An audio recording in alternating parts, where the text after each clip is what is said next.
Olá, bem-vindos a mais uma análise aqui no canal. Hoje o nosso foco é o Grupo SBF. Isso, a empresa por trás da Centauro e que opera a Nike do Brasil, né? Exatamente. Recebemos dois materiais deles, uma apresentação mais geral, institucional, e o relatório com os números do primeiro trimestre, agora de 2025. Bom material para a gente analisar. Pois é, a ideia é, assim, destrinchar isso para entender como a SBF está agora, o que foi bom, onde tem desafio e o que dá para esperar, né? Vamos dar uma olhada nisso. Vamos lá. E olha, logo de cara tem um número que salta aos olhos. A receita líquida foi recorde para um primeiro trimestre, 1,6 bilhão de reais. Cresceu 4% em relação ao ano passado. Um começo forte, sem dúvida. Mostra resiliência, né? Sim, e tem mais coisa boa. Se a gente olha o lucro líquido, foi 74,2 milhões. Isso é tipo 40,6% a mais que no primeiro trimestre de 2024. Uau, um salto considerável no lucro. E não para aí. O lucro bruto também subiu quase 6%, foi para 772,3 milhões. E a margem bruta, quer dizer, o que sobra da receita depois do custo da mercadoria, melhorou também. Foi para 49,7%. Olha, o que é fascinante aqui, na minha visão, é como essa melhora da margem bruta geral, ela parece refletir bem aquele foco em rentabilidade que eles vêm falando. E você mencionou a Centauro antes. Como ela foi especificamente? A Centauro foi muito bem. A receita líquida dela sozinha foi de 821,4 milhões, um aumento de mais de 11%. E o digital da Centauro cresceu forte, 24,5%. Nossa, o online bombando então. Exato. E isso ajudou muito o lucro bruto da Centauro, que subiu 14,3%, chegando a 416,7 milhões. A margem bruta da Centauro ficou em 50,7%, um ganho de 1,3 ponto percentual.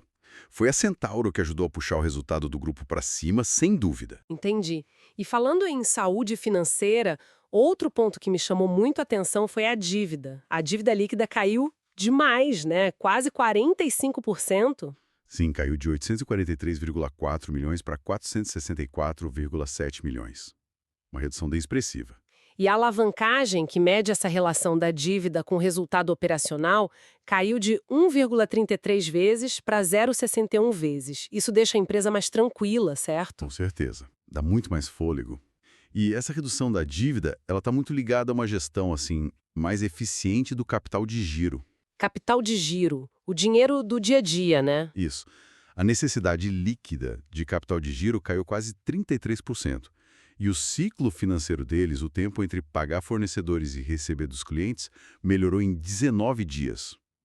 Isso é muito bom, mostra eficiência para converter venda em caixa, essencial para a saúde financeira. Bom, mas nem tudo são flores, né? O EBITDA ajustado, que é outra medida do lucro operacional, ele caiu um pouco, né? Cerca de 9,2%, a margem também caiu. Caiu sim.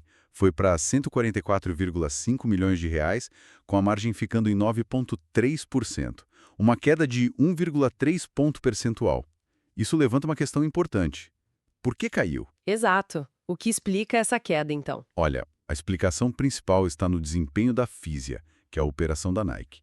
Especificamente no canal de atacado, as vendas para outras lojas, sabe? Ah, o atacado da Nike. Isso. A receita líquida da Fisia no atacado caiu 18,9%. Uma queda forte. Quase 20. E por quê? Isso é preocupante. É um ponto de atenção, claro. Mas a empresa contextualiza isso. Diz que reflete pedidos mais antigos, que foram feitos bem quando eles estavam começando a implementar a nova estratégia de reduzir descontos. Parece que os clientes do atacado ainda não tinham, digamos, absorvido completamente essa mudança na hora de fazer aqueles pedidos específicos que impactaram o trimestre. Entendi. Então, é um efeito colateral, talvez temporário, dessa mudança de estratégia no atacado da Nike. Eles mesmos falam em recuperação para o segundo semestre, né? Dizem que os pedidos mais recentes já vieram sem cancelamentos. Exatamente. A perspectiva é de melhora. Outro ponto para a gente observar foi o aumento das despesas operacionais, tirando efeitos do IFRS, subiram quase 10%. Elas representaram 40,4% da receita líquida, um aumento. E onde foi esse aumento de despesa? Principalmente nas despesas com vendas, que subiram 11,2%. Isso inclui gastos com pessoal, tipo logística, e também mais investimento em marketing. A gente viu a Centauro patrocinando futebol e ambas as marcas, Centauro e Fisia Nike, investindo em performance digital. Marketing e logística pesando mais. Isso. Mas, por outro lado, as despesas gerais e administrativas, como proporção da receita, até caíram um pouquinho, ficaram em 6,3%. Um pequeno alívio ali. Ok. Então, vamos juntar as peças aqui. O que tudo isso significa? A gente tem uma Centauro que parece sólida, crescendo, o digital forte, mas as lojas físicas também indo bem. E a Fisia, que é a Nike, com desempenho mais misto, né? O atacado em baixa, por causa dessa transição, mas o DTC, vendas diretas online e lojas, crescendo um pouquinho, 1,5%, e com esse foco claro em vender a preço cheio, buscando mais margem. E ainda tem as iniciativas como patrocínios, lançamento de tênis de corrida novos pela Nike. Se a gente conecta isso ao quadro geral, fica claro que a SBF está buscando um equilíbrio. Querem rentabilidade sustentável, principalmente na Fisia, enquanto a Centauro continua sendo um motor de crescimento.